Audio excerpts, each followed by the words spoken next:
Imagine a world where Kirk Lazarus never got his pigment darkening procedure and Les Grossman never went absolutely ham to Ludacris's Get Back.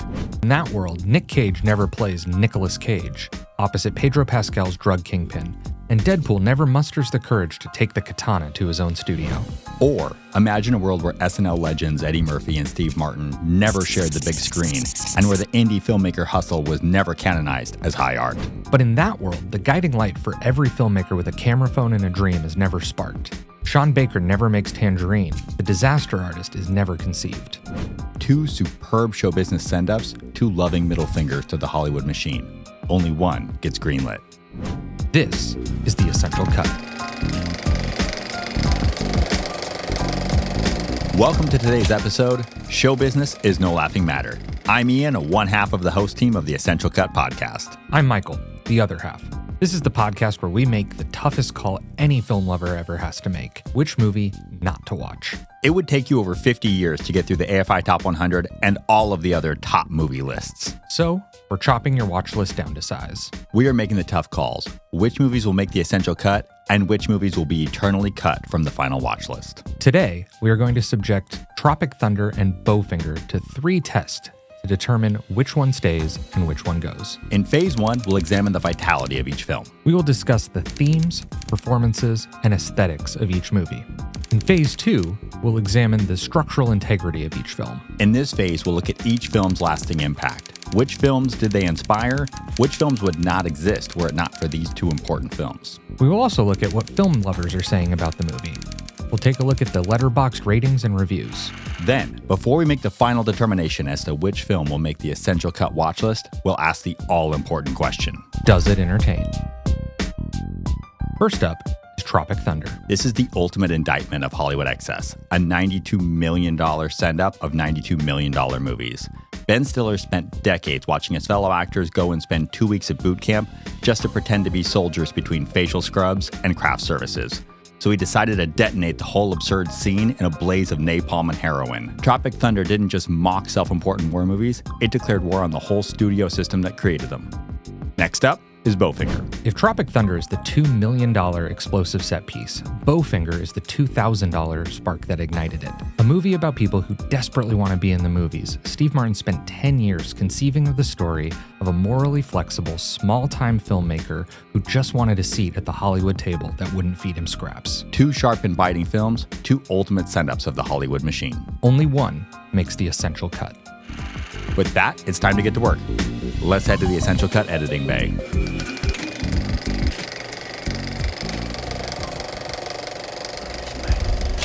I'm playing with grenades. I'm cold, Link.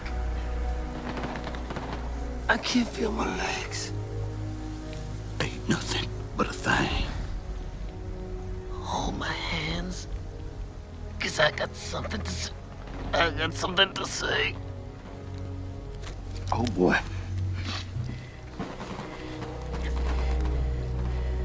When we get back to the world, I'm gonna finally teach you how to juggle.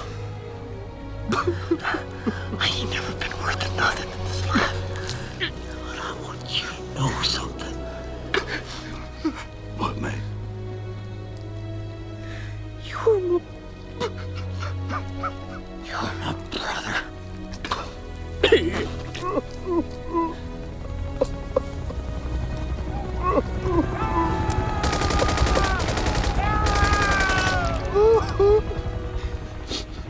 my brother.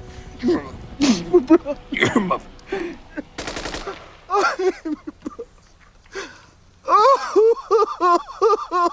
I'm sorry. Yeah, we didn't get to see it here, but visually it's very funny. You have Ben Stiller with like the blown up hands. You have Robert Downey Jr. spitting in his face. You have, I think it's Jack Black dangling from a helicopter in the background. But the real reason I chose this is it's our first introduction into like the relationship between Ben Stiller's Tug Speedman character and Robert Downey Jr.'s Kirk Lazarus, and their competition with each other. In this scene, both of them are acting in a way that doesn't necessarily serve their own performance, but in many ways is meant to outshine the others. Mm-hmm. And I think it tells us a lot about their characters and the overarching theme of the movie, which is this self-importance of Hollywood. Yeah, there's this one-upsmanship that's happening in the scene where you see them going back and forth. But what makes the scene really shine is that it's this one-upsmanship between someone who, Kirk Lazarus, who can act, and Tug Speedman, who can't act. And so it actually, I don't even know that it feels competitive to me in this scene. It actually just feels cruel. Well, because Lazarus is everything Speedman wants to be. Yeah.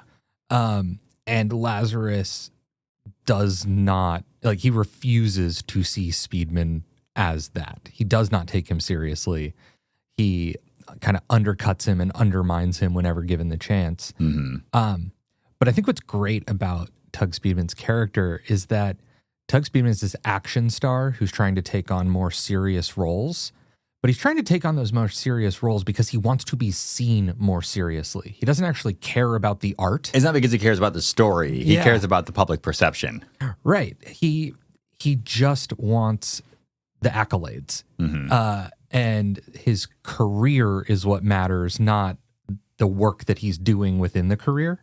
Well, he wants recognition for his work because his work as an action star in this is starting to fall off. People aren't going to see his movies anymore, and so he's trying to make the pivot so that he still gets to remain popular.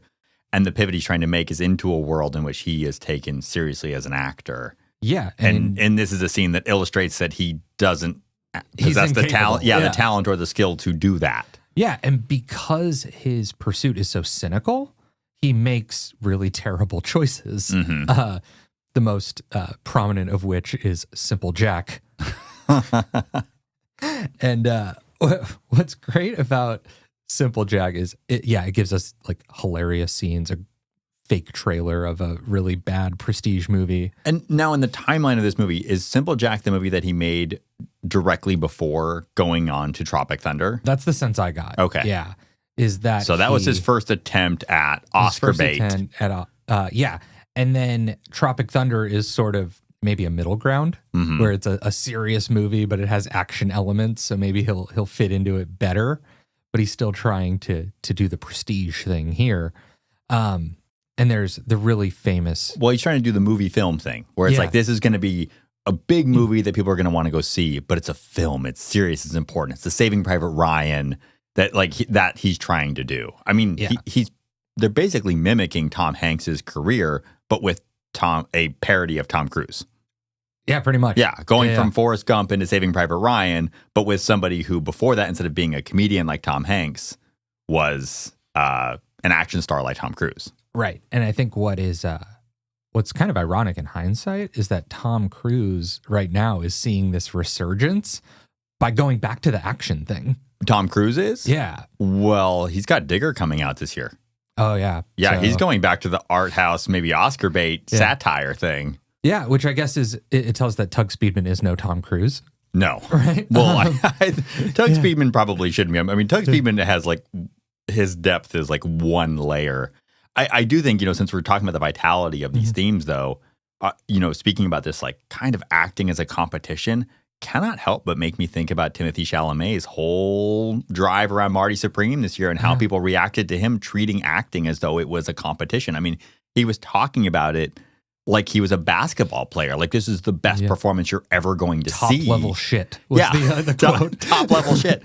And so there is this sense in Hollywood that actors are still doing this, but then there also was that really negative reaction to him doing that, which I think is ridiculous. He was obviously putting on an act. I really enjoyed it. For everybody who was put off by it, you didn't get the joke. And right. I mean, Chalamet was almost doing a Tropic Thunder in that. Yeah. But he got received as the thing that's happening in Tropic Thunder. There's this whole... He got received as a Kirk Lazarus. Yeah. There's a satire within a satire within a satire. Sometimes you can't go that many layers deep. The public's not ready for it. Yeah. And there's the really famous never go full retard scene. Everybody knows you never go full retard. What do you mean? Check it out. Dustin Hoffman, Rain Man, look retarded, act retarded. Not retarded. Count two picks, cheated cards. Autistic. Show. Not retarded. You got Tom Hanks, Forrest Gump. Slow, yes, retarded maybe, braces on his legs, but he charmed the pants off next to him and they won a ping pong competition? That ain't retarded. Peter Sellers being there. Infantile, yes, retarded, no. You went full retard, man. Never go full retard. You don't buy that? Ask Sean Penn, 2001, I Am Sam. Remember? Went full retard. Went home empty-handed. I think is funny about this scene is the way that Kirk Lazarus sees right through the charade and puts Speedman on the spot. He pretends to be supportive, but in every turn, he's just insulting the hell out of the guy. Kirk Lazarus is really smart. He knows the game. He knows exactly how to play the game. And he sees someone that he doesn't have respect coming in and trying to play the game. But Tropic Thunder is making fun of the whole game. It's showing how the game itself is nonsense. And that even what Kirk Lazarus is doing is self-important BS that doesn't have anything to do with the art of entertainment and what movies are supposed to be about. And I think that's what's great is that he's presented as the real deal of what Tug Speedman's trying to do, but it's also bullshit. Yeah. Right? He does the whole physical transformation, the sort of exploitation of like a marginalized group, right? He played a gay character in a previous movie. He's playing a black character in this one, and he's doing it for just as cynical of reasons. It's rewarded by the Academy. The difference is he got awarded by the Academy 5 times. He's got 5 Oscars. I think my favorite thing in that, that full commitment and that full like method is when he goes, I don't drop character until the DVD commentary. Maybe the best line in the whole movie. Yeah. But it is such a great send up of those types of people. And I think, again, really interesting in this moment, there's a lot of older actors who have been coming out and speaking out against this type of behavior that are like, it's a job, it's a craft, you need to show up and do the work. All of this other stuff that you're doing. Who's the actor on Succession that was doing this? Was Jeremy Strong? Was that his name? Jeremy Strong was doing it, yeah. So he was doing it, and I think and then Brian Cox plays the patriarch, right? Brian Cox did an interview recently. Tore it apart. And just destroyed. He's like, this is not bullshit. The job. This is all bullshit. This is not the job. I'm old enough that I'm just going to say it and I don't care. And there's a lot of actors that have been doing this where they're like, no, like you're not De Niro. Stop. Yeah, and the movie, like, really, I think makes fun of it in a great way because later on he's so committed to the method that he ceases to be an actual person. He has no actual identity. When it's time to actually go on a real rescue mission, he can't break from character there, and it blows up the whole thing. Yeah. And so to the point in which he puts his own life at risk. And he is one of the few people that actually knows what's going on, and he still can't break out of it because he's so committed. Yeah. Then there's, of course, the sort of irony of Tropic Thunder being the thing that it's parodying. It's the $92 million send up of $92 million war epics. This movie was so expensive. Yeah. It has this A-list cast in these transformative roles. Kirk Lazarus, that character, ended up being sort of a socially conscious commentary while making fun of roles that are trying to be socially conscious. Like the layers are really there. And that also connects to kind of the other, I think, central theme here, which is Hollywood's struggle with authenticity versus reality. That, the characters in this, right, they're dropped into actual dangerous, like, it's not quite a war zone, but it's like narco gang territory. It might as well be. For 2008, that's as much of a war zone as you're going to get in Eastern Asia. So there are people with assault rifles. Yeah, and they're unable to recognize it for what it is. They're so like up their own asses that they still think it's a movie. Well, when you live in a world of make-believe all the time, it's like it shows how difficult it is for characters to find their way out of it. Yeah, well, and going back to this like indictment of Hollywood, right? You have the Hollywood bubble. Everyone who lives in Hollywood, they're so consumed by trying to create authenticity that they can't acknowledge that they live in a world where they never face the consequences of real life. Yeah, where everything is manufactured to create authenticity. Yeah. And then you have the reveal later in the movie that's really perfect, which is that Tropic Thunder is an adaptation. The Tropic Thunder in Tropic Thunder. Yeah. Is an I know it's so hard. Adaptation of a novel by a war hero who made it all up. He did the James Frey thing. You say novel, which I think that's not very right. Yeah, it's supposed to be a memoir, but it actually is a novel because he completely find out that he has hands and Yeah. was in, I think, the Coast I Guard, think it was never a- left the he was United a- States. he was like a Coast janitor or Guard. something. Yeah. And so Stationed in Toronto or something.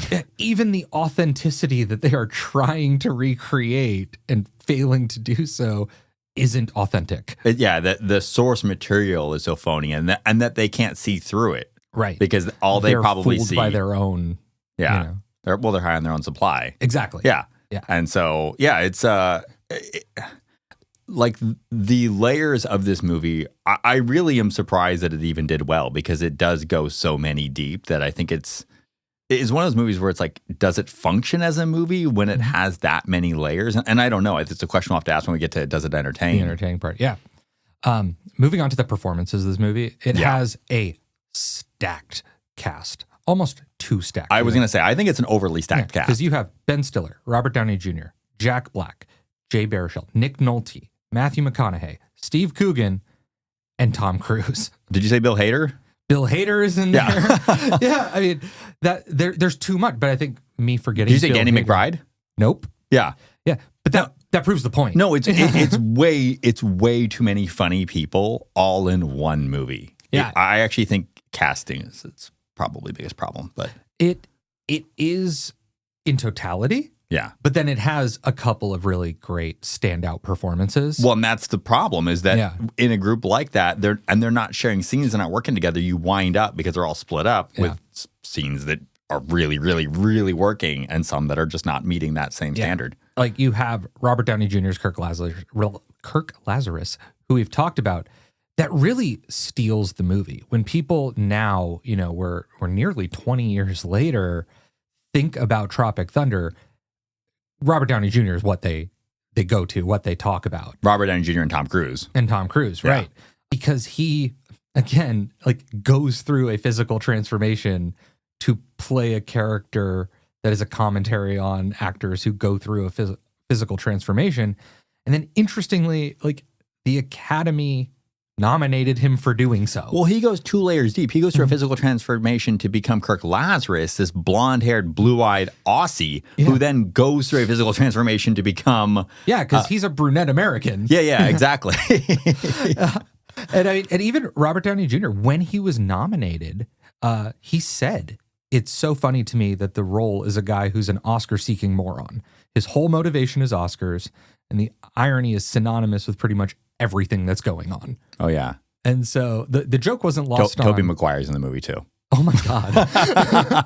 So the irony wasn't I just lost on remembered, RDJ, but I don't know if it was lost on the Academy. Like, did the Academy fall for the thing, or did they really see what was happening and wanted to give it credit? I don't know what the motivation behind it was, but I think nominating him for an Oscar for a role like this is actually the right thing to do. I do too. Yeah, because this isn't an Oscar bait role. This is a completely absurd role, and recognizing the amount of talent and skill that went into creating this absolutely over-the-top, insane character is the kind of recognition I like seeing on an Oscar ballot. So... It's why the supporting actor and actress categories are often my favorite. Oh, they're so much fun. Like, I don't know that comment about the irony is a fair shot. I'm like, no, like this is a really, really good performance that deserves recognition. Yeah, that actually like has something to say that a lot of the other performances don't really say. They exploit, they cheapen. Precisely. Yeah. And then, of course, we have to talk about Tom Cruise as Les Grossman, the studio executive. I think this character is really funny. It might be the most anti-Semitic character I've ever seen committed to film. Like, people talk about the blackface. I'm actually more offended by Les Grossman. This is some hardcore Jew face. It is. It's based on Hollywood executives that exist. I'm not saying it's not accurate about a specific Hollywood executive that they were trying to lampoon, but it is still a very non-Jewish man playing a very like gold-rubbing, cruel Jew. I know. So I know. If you're going to find a part of this movie to be problematic, it's probably that one. I actually think it's way more problematic because it's not the same kind of send-up that they're doing with Lazarus. Yeah. No, because the send-up that they're doing there is about the Hollywood machine, the studio system. that you have these artists operating under the illusion that what they're doing is artistic and important and pure, but it's backed by a business that cares about nothing but the bottom line. And based on a book that is fake. Yeah. I mean, you have Les Grossman going so far as when the actors are put in real danger, and Matthew McConaughey, who we didn't mention, who's excellent. Did you not mention him either? No. Oh, wow. I might have. I think you did. I think he was on your list. He is really good at it. He tries to, get in touch with the studio to save his client, and Les Grossman, the studio head's like, now I've got this like really good life insurance policy on him, so if he goes, like, that's great for me. And he offers him a jet. And he offers him access to a Gulf Stream. No, his own Gulf Stream. to just let it happen. Yeah, I think these things happen. It's hilarious. And then the dancing scene at the end is just iconic. I mean, Tom Cruise and RDJ, to their performances, they absolutely transform. They disappear into their roles in ways that are... To the point where people didn't know Tom Cruise was in this movie. It's miraculous. miraculous. I think it took people a minute to even make the connection in the moment. Yeah. Like, it's great. It's remarkable. And then, of course, mention that this is a big Hollywood movie with a huge budget and real special effects. The aesthetics of this movie can't be completely ignored, despite all of the satire that we're talking about. This film was so expensive to make. They were shooting this thing on 35 millimeter. Like, they wanted it to look like a legitimate action movie. I mean, the detail that went into this is kind of remarkable. It's almost confusing when you're watching it because, again, you expect the movie to be something else. Yeah, I mean, that cast wasn't cheap. We joked about the $2 million explosive set piece that they had to actually do to make this movie. For a joke. Just like they blow up the jungle for a gag.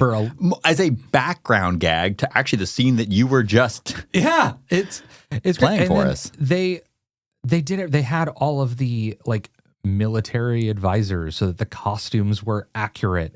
They had Hawaii standing in for Asia, but they shot on location. The actors went to the boot camp to learn how to properly hold the guns. It did all of the things. And then what I really like is the movie opens with a series of fake movie trailers that introduces us to the actors. And each in a different style. And each of those trailers is done in the style. Like down to like the Prestige movie that Kirk Lazarus is in has the color grading of those Oscar baity movies. The sort of cuts and laugh tracks of the like Nutty Professor send up of the Jack Black character. Like the dedication to actually replicating what it is that they're sending up is remarkable. It is, but this is another instance where I'm almost like they almost overcommitted the way Kirk Lazarus does. In that it damages the movie in some way for me because having all of those trailers built in, it's funny and it fits in sort of, except I don't know where it fits into the narrative of the movie because are we watching, and this is the question of, the meta movie, right?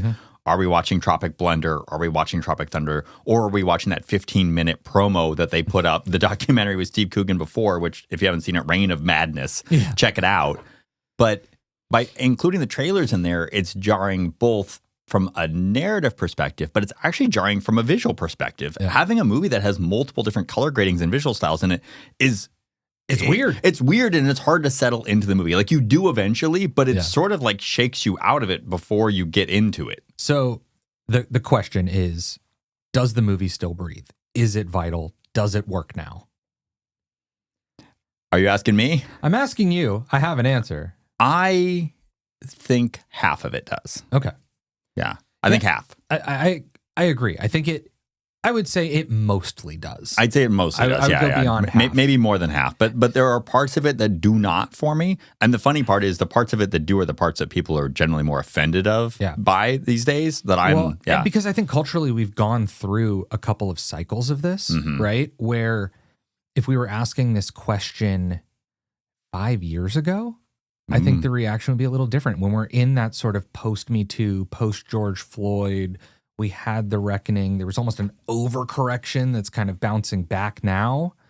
I mean, you say almost an overcorrection. I'm going to take the almost. There was an overcorrection. There was an overcorrection. I want to see more comedies like this. Yeah, I do too. And hopefully this movie will get to a place where the influence is really prominent.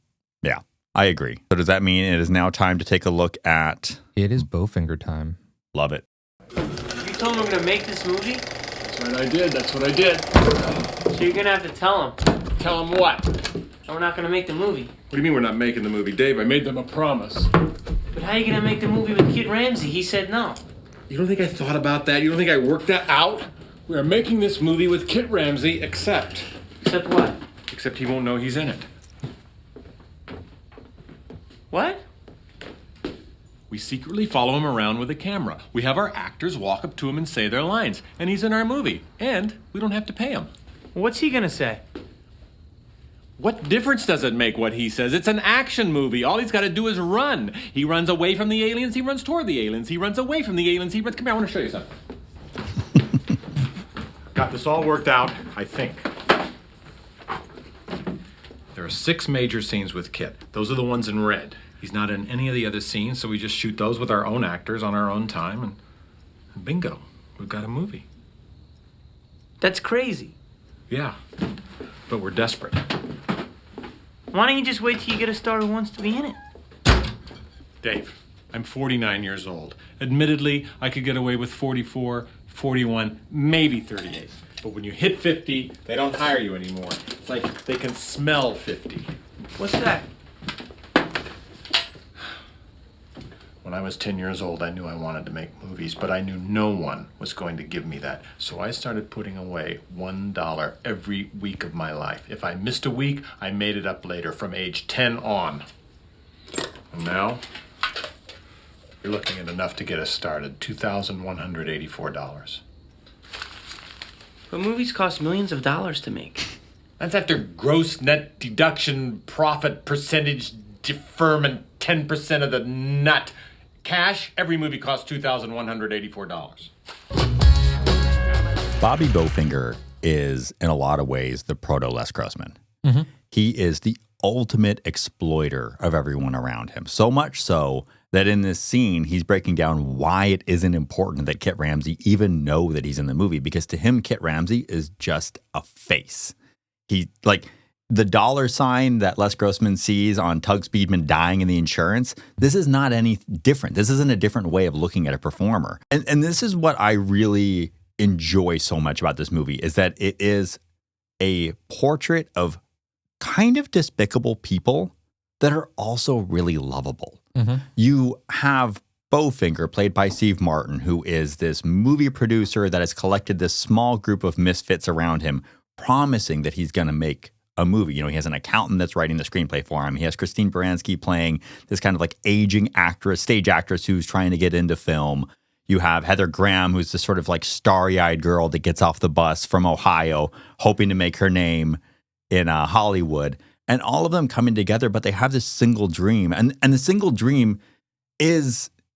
he purports that it's about telling the story of Chubby Rain that the accountant has written because it's such a great script. But every time you hear it, you're like, this is not a great script at all. So the dream is about just seeing yourself on the silver screen. Mm-hmm. And this movie being about a group of dreamers, it makes you really like these characters despite how despicable they are. Yeah, that is probably my favorite thing about the movie is that tension. Mm-hmm. Because you have these competing visions of, you know, small time filmmakers just trying to get their project out there, get themselves out there. Yeah. But doing so through the same methods a lot of times as the big bad guys. And so, and then both things are true, right? Bowfinger is like a proto low rent Lex Grossman, but he also dreamed of doing this since he was 10 years old. Like, he wants to tell stories on camera, but he also is heartless and a huckster and all about putting out the projection of wealth and of influence. But what matters to him really is just sort of like having the FedEx truck deliver some paper to him. Like, that he'll because just... important people get things delivered by FedEx. And that's what he wants, is he wants to feel important. Because right now he's tucked in this tiny little studio out on the corner of Hollywood where nobody goes. With collection agents calling him all day. Yeah, he is the most unimportant person in Hollywood, and he just wants to be seen as important. And he sees this as his path towards doing it. And he knows that having Kit Ramsey in his movie will make him important by proximity. When I really think about this in terms of like how this plays out today, this is the world that we live in. I mean, we just had a movie come to theaters recently that was produced by a YouTuber. Right. Iron Lung. Like that people are trying to build themselves up and show that anybody can make a film if you put it in. This sort of like break between like the professional and the amateur. And what does it really take to become a professional? And I think that it's actually highlighted incredibly well by the crew that he hires from Mexico. Yeah, I think you have a filmmaker then, and in the context of this movie, right, filmmaking was really difficult. It required a lot of infrastructure. Yeah. That no longer exists now. This is just a couple years before we see Danny Boyle shoot an entire movie on digital. Right. In 28 Days Later. And then that evolved into Danny Boyle shooting an entire movie on an iPhone. Yeah. Well, actually on like 240 iPhones. Yeah. But yes. But you do. And our biggest... But Sean Baker's shooting a movie on an iPhone 5. Right. Yeah. And some of our biggest celebrities now are not movie stars. They're influencers. And so the dream that Bobby Bowfinger had is actually really attainable today by comparison, but through a very different means. Yeah. I think we would both agree that this particular theme around the amateur making the film is incredibly vital still today. Almost prescient. I was going to say, this is an instance where I think watching the movie at the time, it actually felt less vital than it does today. I would say it very much was prescient. Yeah. So the other big theme I want to talk about is actually Kit Ramsey and his insulated life, because Kit Ramsey, played by Eddie Murphy, we're not in performances yet, but brilliantly played by Eddie Murphy, is this ultimate A-list star. I mean, he's sort of a Tug Speedman type character. Exactly a Tug Speedman type character. Yeah, I mean, you can see the thread running from Bowfinger directly into Tropic Thunder, and they're both. I mean, there actually is a long heritage of these types of movies, but he is so insulated from real life that he's become terrified by it. He actually, unlike Tug, he doesn't want to go into the jungle and explore anything. He actually wants to stay inside of his very large mansion, stay inside of his limousine, stay inside of his mind head bubble, which is a send up of Scientology. But I actually do want to talk about this because I feel like the movie, if it's mean to anything, it's mean to Scientology. Yes. And like it's clear that Steve Martin and Frank Oz, director of the film, like have an issue with these types of organizations taking advantage of very wealthy, very famous people. But there is also clearly a need for it, because what does Kit Ramsey have? Everything he has is very superficial. Exactly. And that's where I think the criticism of Scientology is actually, I think, much like Tropic Thunder, a criticism of Hollywood. Yes. And what it puts people in, that it creates a bunch of ostensibly successful people that are ultimately empty and are looking for meaning that Hollywood can't provide them. And it creates a vacuum for an exploiter like Scientology to go try to fill. And look at all the places that Kit Ramsey's character is looking for meaning. So I love that you said that, because so the first thing is we have him reading the script and counting the K's in it. He's looking for secret codes. He's looking for meaning in anything that gets sent to him, because everything right now is so meaningless. And he finds out that it's divisible by 3, and therefore KKK showed up in the script how many ever thousands of times. Then he's looking for meaning in Mindhead, of course.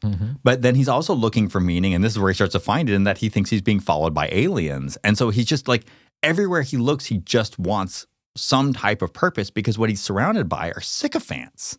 People who just tell him what he wants to hear and listen to what he says, no matter how completely insane it is. White boys get all eyes, because it's a fact. We know that, but look. Did I get a nomination? No, and you know why? Because I ain't playing none of them slave roles and get my ass whipped. That's when you get the nomination. Kip, that's what Black dude play a slave role, get his ass whipped, he get the nomination. The white boy play an idiot, they get the Oscar. Come on. Maybe I should find me a script as a retarded slave, then I get the Oscar. Oh, I'm gonna schmooze. I'll be right back. Yeah, go find that script. Buck the Wonder Slave. If fame is a disease, Kit Ramsey's in stage 4. Absolutely. Yeah, like he is the pathology of fame. He's and this is like, maybe this is the ultimate problem. He's such an electric personality that people around him can't see that he actually is very sick. Yes. Because he is fun and funny and fast and sharp and just like he's just more charming than anybody could possibly be. But the things that he's doing are scary to the point where he actually takes a gun out and fires it inside of his own home at a drum kit. Yeah. I mean, and people can't identify that he's committing a crime because who would do that? Like, and we see it. How many Hollywood stars have we seen come to really tragic ends for these exact reasons? Yeah, exactly. I mean, this in a lot of ways feels like a setup of Eddie Murphy's character himself. So like, let's get into performances. Yes. But I think as far as themes go, they feel pretty eternal what this movie's dealing with. So there are a lot of really good performances in this movie. Actually, I think the casting in this movie might be perfect. It's fantastic, but I'm going to keep it limited to just Steve Martin and Eddie Murphy because Steve Martin is doing an incredible job as Bowfinger. I want to get into that, but also because Eddie Murphy is maybe doing the best role of his life, and he's doing it twice. Yeah. And so let's start with just Bobby Bowfinger. He plays this relentless dreamer, but also this like very skeezy character. So skeezy. And what I actually love about his performance, though, is how he builds lying into everything he does. Every line he says, he's doing this work where he means what he says, but it rings false because it's all a lie. And that's all this guy does is lie to everyone around him. He tells people what they need to hear so that they'll do what he needs them to do. That is his sole driving force. And I think my absolute favorite example in Steve Martin's performance is when he comes back from his meeting with Kit Ramsey. And, he's been thrown out of the limo for giving Mindhead a bad name, lying about being a member of Mindhead. And he comes back, and Christine Baranski is waiting there for him and, the rest of his crew. And they want to know what Kit said because they know Robert Downey Jr., by the way, is also in this movie in an awesome executive role. But they know that as long as he gets Kit Ramsey to say yes, Robert Downey Jr. will supposedly greenlight his movie, which is an absurd, sarcastic promise. All of this is premised on a lie. Or a joke, whatever you want to call it. Yeah, it was like a dismissive, get this guy out of here, I'll just say yes. Because he's got the cable from the car phone hanging out of his... I always wonder if those jokes still play to people who know what car phones were or don't know what they are. Yeah. But anyway, he comes back in. He walks in and they're like, what did he say? What did he say? He pets his dog. He sits down. They keep asking him. And he's just like, well, Kit Ramsey said... And you can see... this performance is so good because... on Steve Martin's face, in his head, you can see him deciding, I'm going to lie, but I don't know what lie I'm going to tell yet because I can't figure out what the lie is that's going to get my movie made. And I've had this drive home. I've had this walk in. I've had all this time. And I'm going to play it up as though it's a dramatic opening, but I don't know what lie to tell. You're watching the formulation happen in real time. But it's almost that you're not watching the formulation happen because he can't. He's just like, he's so stuck and he just plays it perfectly that you can see that's what's occurring. And then he ultimately decides the lie I'm going to tell is literally the only one that I can tell to get the movie made, which is that he said yes, even though I don't know what the next step from there is. Right. I'm just going to say he said yes, and then I'll figure it out, which is sort of the beautiful thing about the indie filmmaker, which is like you just get your camera out and you go. Hope, and you go and you hope. You need a set, so you go somewhere without a permit and hope you don't get caught. Exactly. And so this, for me, is illustrative of just how great his performance is, but I don't want to spend too much time on him. One other thing I actually really enjoyed, and this is like maybe a little too inside baseball, but when he steals Daisy's bank card, he pulls it out of her purse when she's like, I think she's in the bathroom, and he goes and he holds it between two fingers. And Steve Martin's a magician, right? Like, sleight of hand. And I'm waiting for him to do the sleight of hand and hide it because he does it every chance he fucking gets on camera. Right. And then he doesn't. Like the restraint in that moment, I actually really appreciated his decision to just put it in his pocket rather than make him to not do his sleight of hand. I actually think it was a great acting choice because Bobby Bowfinger, why would he know sleight of hand? Right. Steve Martin knows sleight of hand. So fun little meta thing, but I really did enjoy it. Eddie Murphy, let's start with him as Kit Ramsey. I would watch a whole Kit Ramsey movie. Yes. He is performing ballet in this movie. It is so precise from keep it together to his firing the gun, and the timing of those shots is just absolutely perfect to the weakness and absolute just fear and vulnerability that he plays when he's with Mindhead or when he finally gives in at the end. The range on Kit Ramsey, and this is what I'm saying about RDJ getting an Oscar nom. These are the types of roles that should, and I actually think Eddie Murphy deserved an Oscar nom for supporting or lead. I don't know, to supporting. I don't know how you would handle that. But in this movie, because just as Kit, he is perfect. There is not a false note in his performance.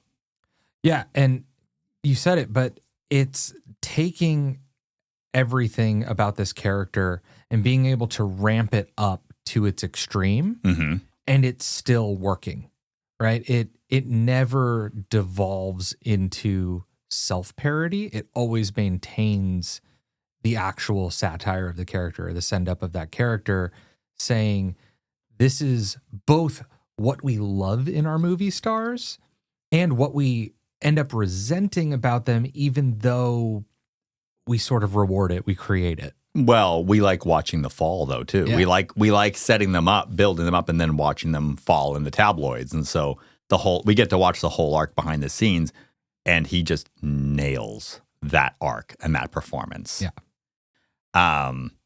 Then Jiff. And then at the same time, Jiff. So talking about Jiff, this is such an, in a lot of ways, this is an easier character to mess up. The awkward nerd. Yes.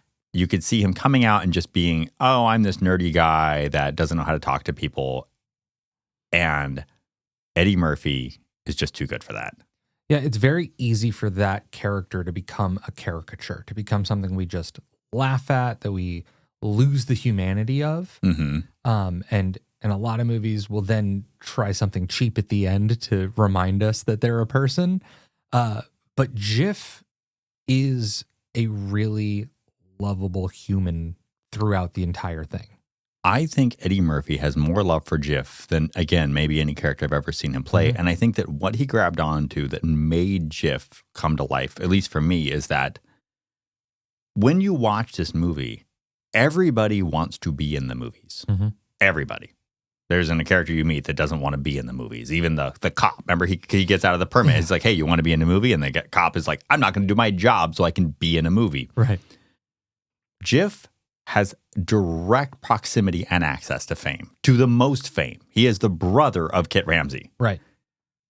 Not only does he not share that information, which that makes sense, but he has no interest in being on film. He has no interest in fame. And I think that his genuine, like, sort of distaste for doing that, for not wanting to be in the spotlight, and for actually what he wants to do is, run errands, but he wants to help people. He wants to serve. He wants to serve. He wants to be of service. That's what he cares about. And I think Eddie Murphy grabbed onto that aspect of the character and just remembered, this is the guy that doesn't want to be on film, and played him just perfectly, from the squinting to the awkward smiling to just everything about his posture. It's a total physical transformation in a character who, 5 minutes after you meet him, has the same haircut and mustache as him, and yet you can tell them apart so easily. Just how they wear their clothes. Yeah, it's incredible. It's more impressive to have a physical transformation that's almost entirely an affect than doing something like becoming a blonde Australian who does a pigmentation augmentation procedure. That's exactly right. I don't want to get too much in her performance, but I do just want to quickly mention Heather Graham. I think she deserves a nod. She's great in it. Jamie Kennedy's also really, really good in this. Kennedy's great. They both play really important supporting roles. Christine Baranski is really good in it. It has a great deep cast. I really, really love this cast. Let's get into the aesthetics. I think this is where the movie falls a little flatter for me. So Uli Steiger did the cinematography. He's done a lot of comedies from the 90s, and he's also done a lot of like big budget, like end of world movies. And I think comedies from the 90s look like shit. They almost all do. They almost all look like shit. And this one does not look like shit. I will say that, but it looks very dated. I think when I look at the way the lighting is done, when I look at the colors that they've chosen for it, it feels very of that era of the 90s. Maybe it's coming out of the looking like shit era. Because like people love Groundhog Day. I love Groundhog Day. That movie looks like trash. That is a bad looking movie. And that to me became like the 90s comedy style. And this is shot a little bit better, but not by much. I like that they stuck with the sort of sun-drenched LA feel, but it's almost overdone where the film becomes like too bright. It's almost hard on my eyes. Yeah. I don't know what your thoughts are on it. Yeah, I agree. I think that the aesthetic of the movie is just kind of there. Yeah. Right? It's not getting in the way of it, but it's not helping it but either. There's not much to say about it. No. And I'd say the same thing for the music. So David Newman did the music, and it just like, it's there. It like supports a couple of the comedy beats, but it's not really doing that much more. It doesn't get in the way. And I think when you have two performers like Steve Martin and Eddie Murphy leading a movie, it's maybe the best thing you can do as a cinematographer, is just stay out of the way. Yeah, as a just composer, just stay out of capture the what way. they're doing in the most unobtrusive way possible. Yeah. Fun note, you might enjoy this. David Newman also did, he's on the music department for The Wizard of Oz for Sphere. Oh, really? Yeah. So that's part of his credits. And then Frank Oz directed this. I mean, if you don't know who Frank Oz is, he's, the voice of Yoda. Fozzie Bear. He's the voice of Yoda. He directed What About Bob? He directed Dirty Rotten Scoundrels. He directed Little Shop of Horrors. Like, Frank Oz is a legend. And I think he manages the tone of this satire excellently. And satire tone management is really hard. I actually think it's one of Tropic Thunder's issues is the tone gets a little wobbly in places and it kind of gets out of control. Whereas I think Frank Oz has a perfect master's handle beginning to end. I don't feel like, again, that there's a false note. And I think the fact that Frank Oz is a legend is relevant to his ability to do that. You almost have to go in being able to kind of say fuck you to get it exactly right. Yeah. Like if you pull any punches or you don't really understand the thing that you're satirizing, there are a lot of traps to fall into, and he avoids them all. I agree. It's very, very well directed. I was sad. I heard an interview with him recently really talking about how like he just feels like comedy's dying because there are so many things that you can't do anymore because people will react against it. And we talked about in Tropic Thunder, Heather Graham's Daisy character sleeping her way up to the top. A lot of people will reject that, but it's satirizing it, and she's the one who's taking advantage of them. They're not taking advantage of her. There's this great power remains reversal. in the driver's seat. In fact, do you know the 180 rule in camera work? Basically, you and I have our cameras on this side of us, so the camera should never cross to this 180. Oh, yes. I am yeah, that's the 180 rule, right? But you can break it for specific reasons. They break it when Heather Graham takes control over her first relationship. Oh, interesting. It's great because it creates this dynamic where you think that she's being taken advantage of by the actor that gets her into the movie, and then the camera moves. Flip the script. They flip the script, and it's fucking awesome. It's like it's like as far as like the way things are framed in the movie, and it's on the side of a freeway. It's ugly and it's miserable, and I'm like, this is a perfect scene. This is such a great break of that.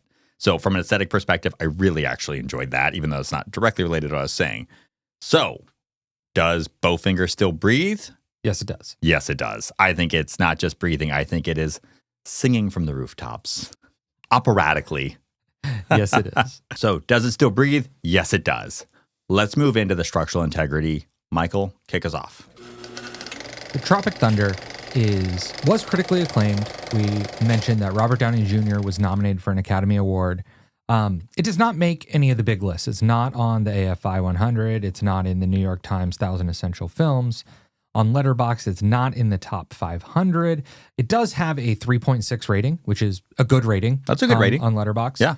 Especially for a film that could be as objectionable as this one is. Yes, There's it could be probably some of polarizing. it. You could have a lot of one-star reviews bringing that down. I was going to say there's probably some lower ratings that are actually pulling it down because of just reactions to specific themes in the movie. Right.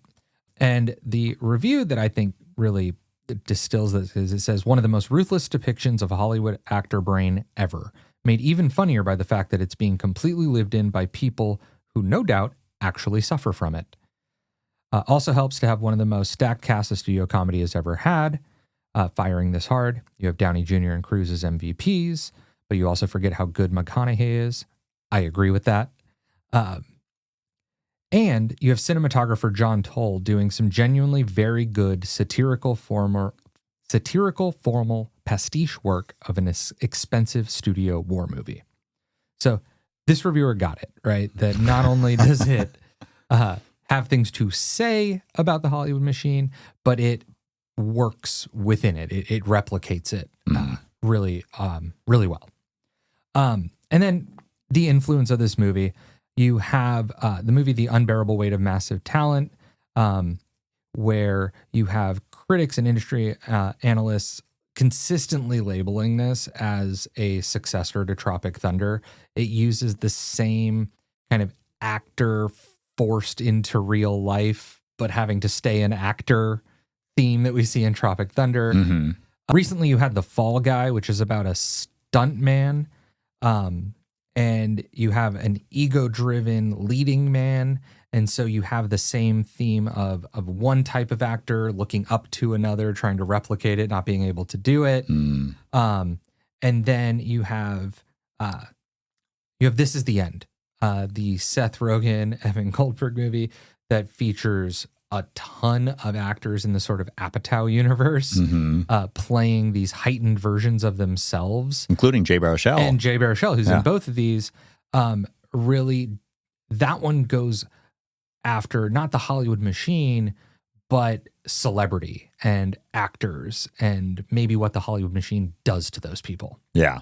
But I think the most prominent legacy of this movie is actually around some of the controversy of this movie. And then I was looking back at All in the Family, and they had a little disclaimer that they were running at the beginning of the show. People should look it up exactly what it is, because it is an antidote to this clickbait addiction to grievance that it seems like we have with everything nowadays. But I draw a line between All in the Family and Tropic Thunder in that he said, due to the content of this show, please understand that we're looking at bigotry and racism and all this stuff through a lens that we might laugh at it to understand how pointless it, whatever it is. So we should look up. I don't want to try to. The language is good, though. You like the language. Yeah. And the language was saying, hey, this is the reason that we are doing these things that in a vacuum you could pick apart and say are wrong or bad. And there used to be an understanding with an audience. And I'm not saying that the audience is no longer understanding. I'm saying that things have gotten very muddied. So the spirit in which Stiller directed and cast and shot Tropic Thunder in was essentially as a railing against all of these tropes that are not right and had been perpetuated for too long. I still hear from time to time people saying Tropic Thunder is a movie that you couldn't make today, that audiences would not accept this movie. I don't think a studio would. I think studios are risk averse. Yeah, I think studios are really leaning on known IPs, on sequels, on things that are easily digestible. Well, and don't have too many layers. Look at Snow White and all the controversy that surrounded that movie coming out. Now, I don't think that's the sole reason it wasn't successful, but you had somebody who was, I don't even want to say non-white because I don't think that's a right way to describe her, right? But you had somebody who's playing slightly outside of maybe what we expect the race of the character to be going this way, and people lost their minds over it.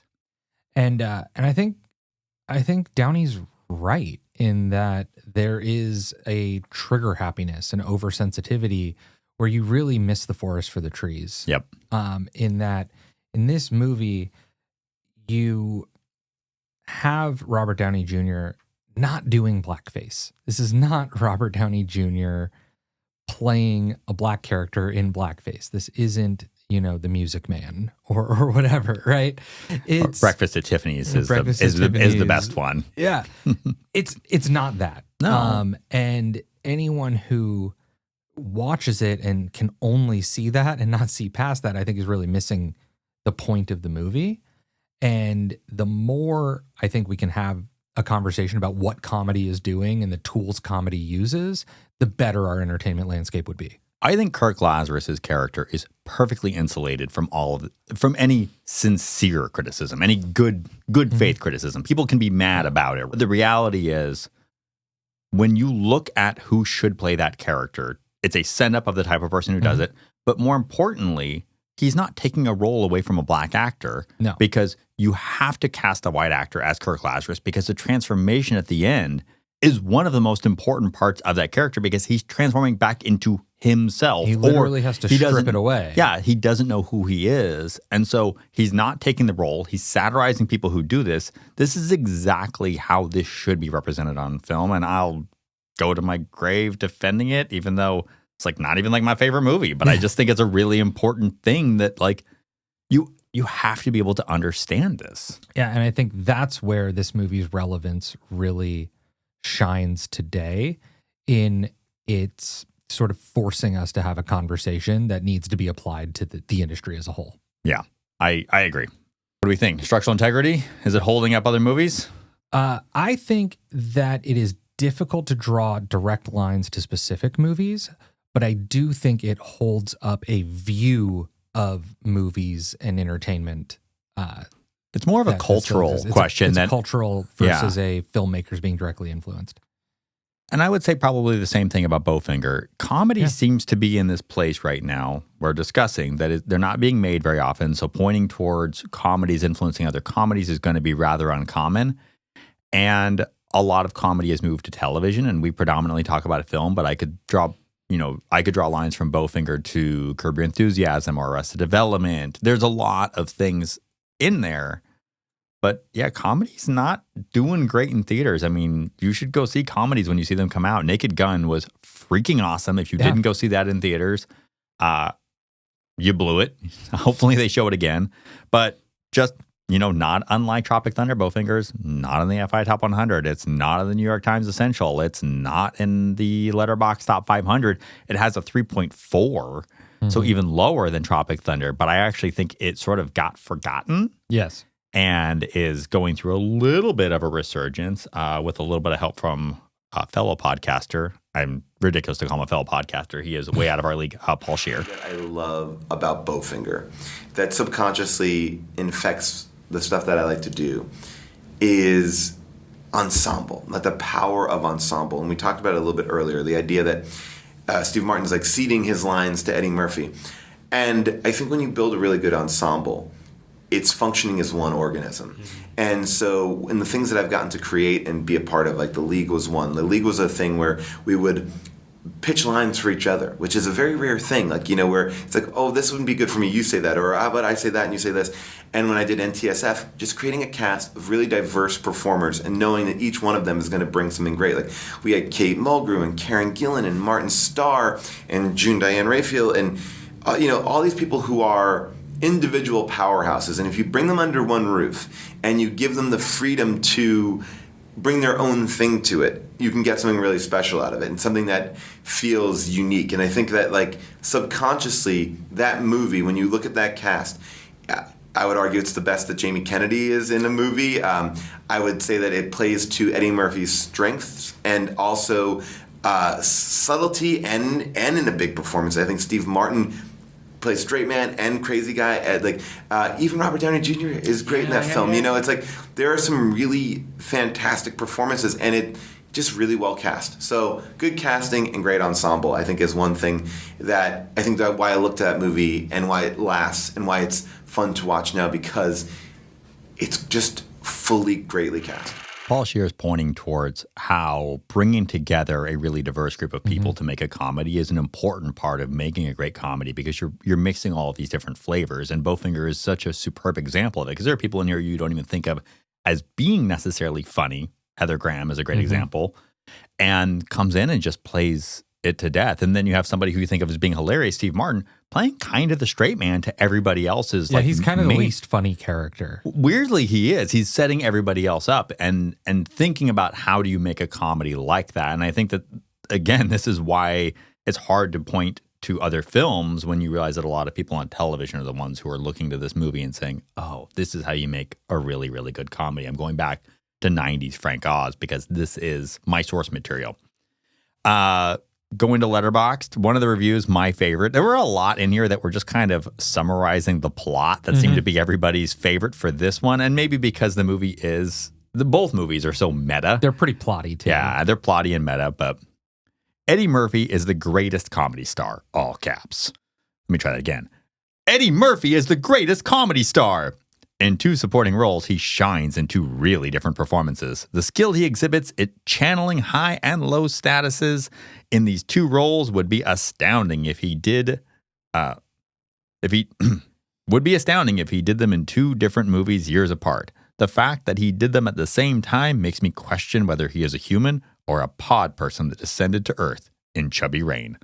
And that is Alexei Toliopoulos who wrote that review. Sorry if I mispronounced your name. I have no doubt that I did. I love this review because it really highlights the movie within the movie. And really, the movie is so good. There's so many good reasons to see it. But Eddie Murphy's performance is like, it's just incredible. Yeah.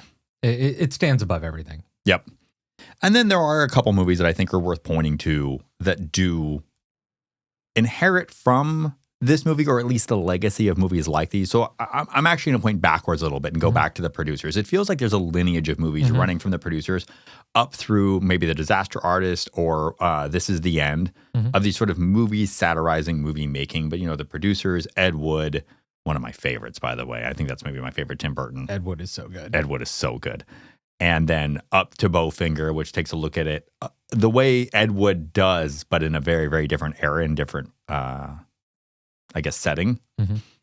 And so going forward, though, you can sort of see it continue on through in movies like also For Your Consideration, which is another great send up by Christopher Guest, who does this whole bit about a small indie film that has some Oscar buzz, and the way all of the actors start performing around that, which it sort of bridges the gap in some ways between Tropic Thunder and Bowfinger. But I see all of them as sort of a lineage of movies, not necessarily one holding up another, but a long chain. Yeah. And I think Tropic Thunder is part of that chain too. I agree. So is this film still relevant? I think it is. I think it's already been said, I believe, but I think it's more relevant now than it was before. Like, I think at the time that it was made, it really had something to say maybe about the Hollywood machine, what it does to the people within it. I think now, looking back, it's relevant because it shows that there are a lot of different ways to make a movie. And that, we now live in a time where Bobby Bowfinger maybe doesn't have to be such a cynical liar. Bobby Bowfinger maybe could just be a guy with $2,100 in a dream and go out and make his movie. At least he wouldn't have to buy film. No. Yeah. Or steal cameras from a studio. Well, with $2,100, he might actually have to steal cameras from a studio, but he wouldn't have to buy film at least. Yeah, he's not going to get an Arri Alexa with $2,100.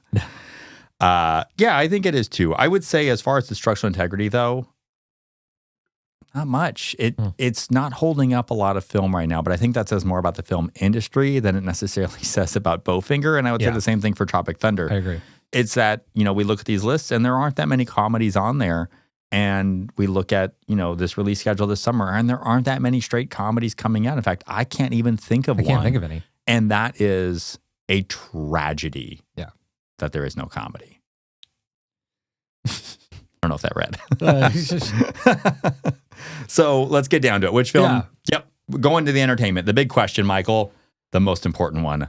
Which film is more entertaining? Sub-question, which film within a film would you rather watch? Yeah. So to answer your second question first. I love it. I would much rather watch Tropic Blunder.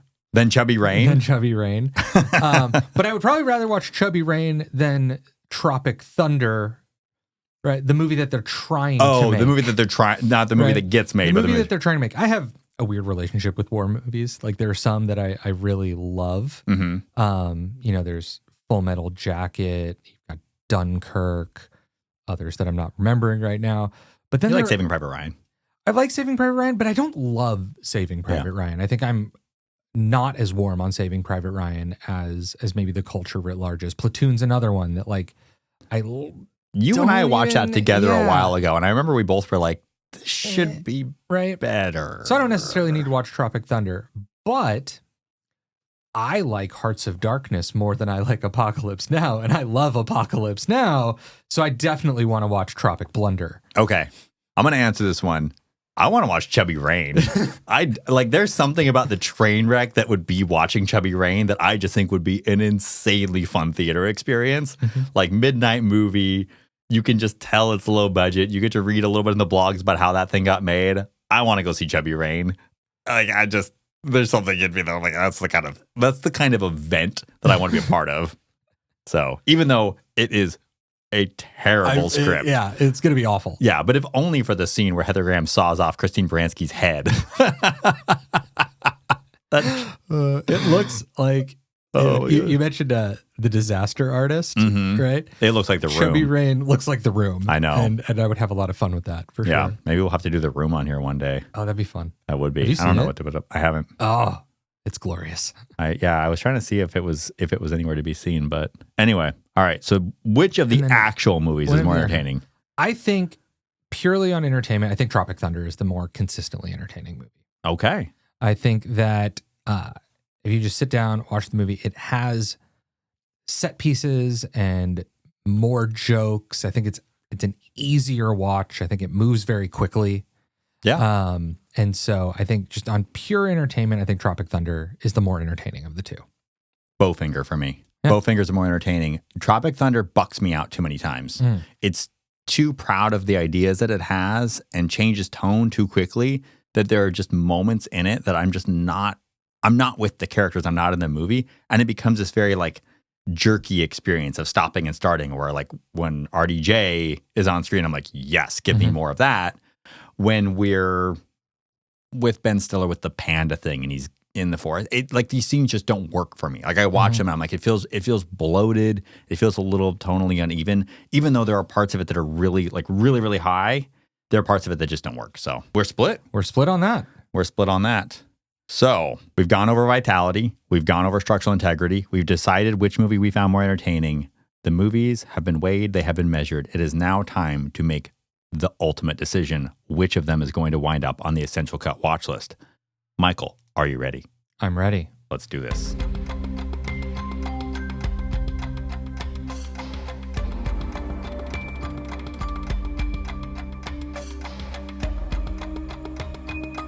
It is time to reveal which movie we will be cutting from the Essential Cut watch list.